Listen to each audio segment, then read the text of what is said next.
Ketua Umum PSSI Erick Thohir menyambut positif saran dari Direktur Teknik Garuda Select Dennis Wise. Bongkar nasib pemain diaspora di TC Timnas Indonesia U17 Indra Syafri, 4 dipulangkan, sisa 2. Ya, pemain diaspora berhak bergabung dengan Timnas U17 Indonesia. Ada satu tuntutan sederhana, kemudian Patriot Garuda mencoba merangkumnya di sini.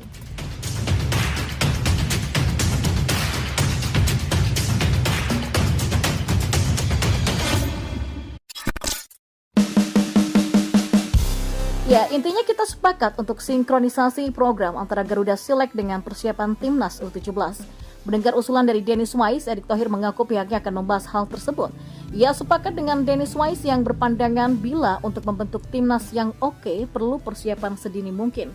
Jadi nanti usulan dari Dennis Wise kami akan diskusi di PSSI sehingga jadi keputusan yang berkesinambungan antara U14, U17, U20 dan lain-lain. Lantas apa saja dampak positif jika PSSI menerima usulan Dennis Wise? Yang pertama, mendorong kompetisi usia dini. Ya, mau tidak mau PSSI mesti memastikan kompetisi usia dini berlangsung dengan lebih tertata dan juga konsisten jika ingin membentuk Timnas U14. Pasalnya, hanya lewat kompetisi dan pembinaan yang tersusun rapi, maka suplai pemain Timnas Indonesia U14 bisa terpenuhi dan berjalan. Yang kedua, pembinaan yang berjenjang. Dengan memiliki Timnas Indonesia U14, maka Indonesia berpeluang punya pembinaan yang berjenjang untuk menyuplai pemain-pemain ke level Timnas lebih tinggi. Hal ini sudah terlihat di era kepelatihan Sinteyong, di mana para pemain di level Timnas U19 sampai Timnas U23 bisa menjadi tulang punggung dari Timnas senior. Harapannya Timnas U14 bisa menjadi penyuplai pemain berbakat dan potensial untuk mengisi Timnas Indonesia di level lebih tinggi. Lalu yang ketiga merupakan wadah pemain keturunan. Ya, semakin banyaknya pemain keturunan Indonesia yang berkarir di luar negeri masuk ke pemberitaan menunjukkan bahwa banyak talenta-talenta muda Indonesia dengan kualitas yang mumpuni. Hadirnya Timnas U14 bisa menjadi salah satu wadah untuk menampung para pemain muda keturunan Indonesia ke depannya. Para pemain ini berpotensi untuk memperkuat Timnas Indonesia di level usia yang lebih tinggi.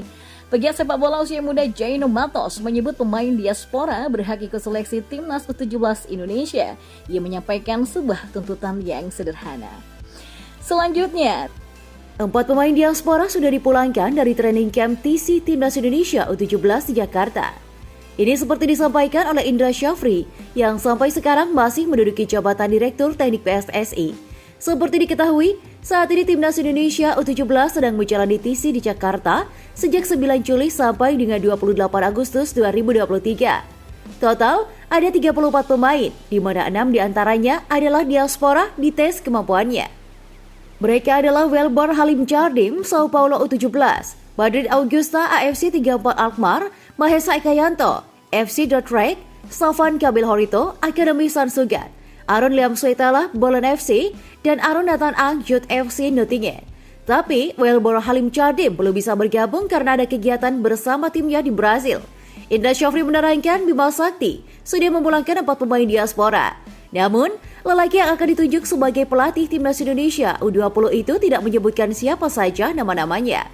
Kalau tidak salah, ada 4 pemain diaspora yang dipulangkan Timnas Indonesia U17 dan hanya 2 yang masih dipertahankan, kata Indra Syafri kepada awak media pada Sabtu 22 Juli 2023. Mereka adalah Aaron Nathan A di urutan keempat, salah satu pemain diaspora yang disinyalir dicoret dari seleksi pemain Timnas Indonesia U17 adalah Aaron Nathan A.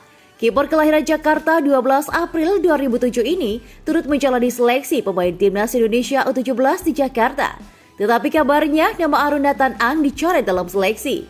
Kiper dengan tinggi 179 cm ini diketahui bermain di tim Youth FC Nottingham U18 yang bermain di kasta 4 Liga Jerman. Di urutan ketiga ada Madrid Augusta. Kemudian ada Madrid Augusta. Madrid diketahui merupakan pemain klub amatir Belanda saat ini, yakni AFC 34 Alkmaar. Madrid Augusta merupakan pemain yang biasa mengisi posisi penyerang sayap. Pemain dengan tinggi 175 cm ini sebelumnya juga mengikuti seleksi Timnas Indonesia U16. Hal itu terjadi pada Juni 2021. Di urutan kedua, Stefan Horito. Di urutan yang kedua ini, ada Stefan Horito, dia kini menjadi pemain Akademi Sansugat. klub yang berkompetisi di kasta ke-6 Liga Spanyol. Salva Norito tercatat sudah 34 kali berlaga di San Cugat FC.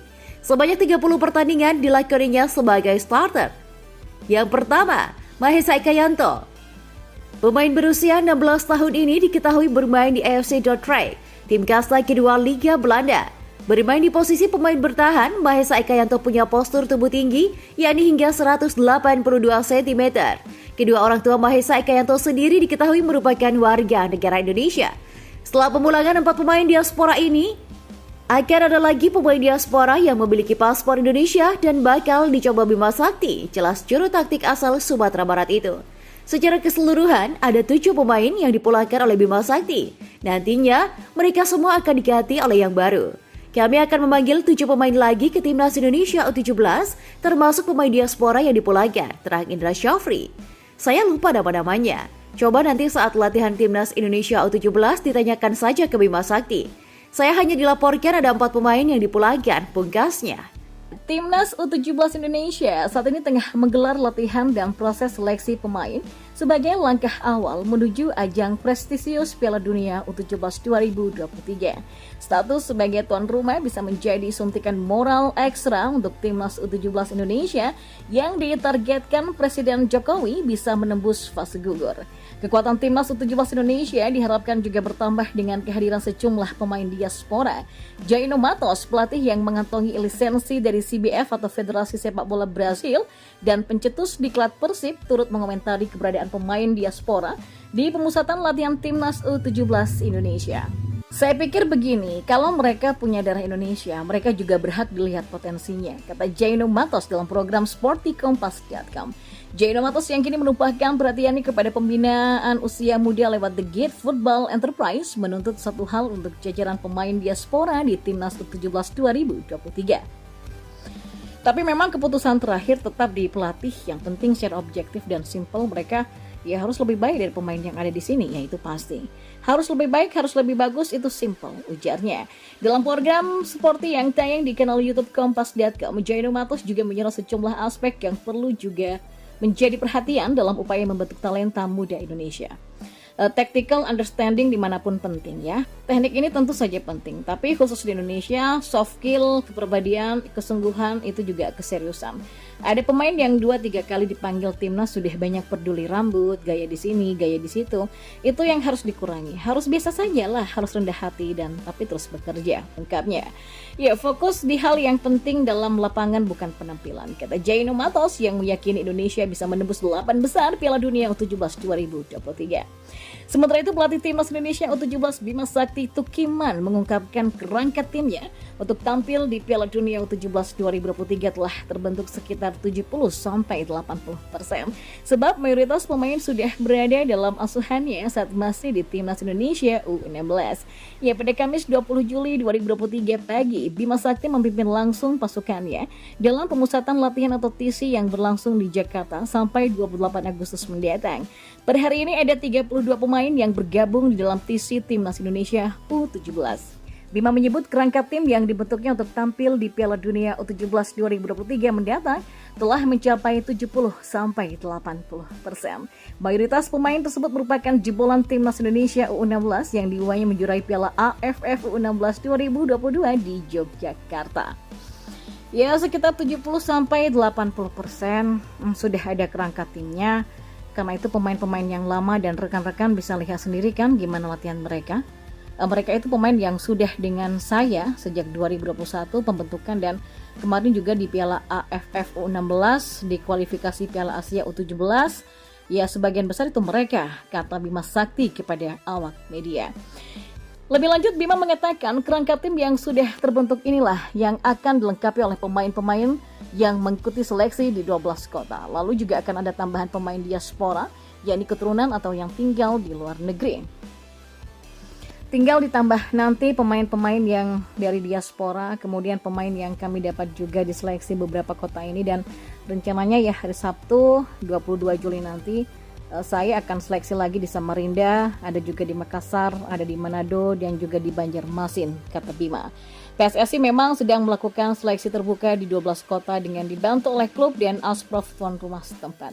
Di antinya, para pemain yang terpilih akan bergabung di seleksi Timnas Indonesia U17 di Jakarta pada awal Agustus 2023. Hal tersebut dilakukan dalam rangka persiapan tim Merah Putih tampil di Piala Dunia U17 2023 yang akan berlangsung pada 10 November sampai 2 Desember mendatang. Indonesia ditunjuk menjadi tuan rumah untuk menggantikan Peru secara mendadak sehingga pembentukan tim baru dilakukan.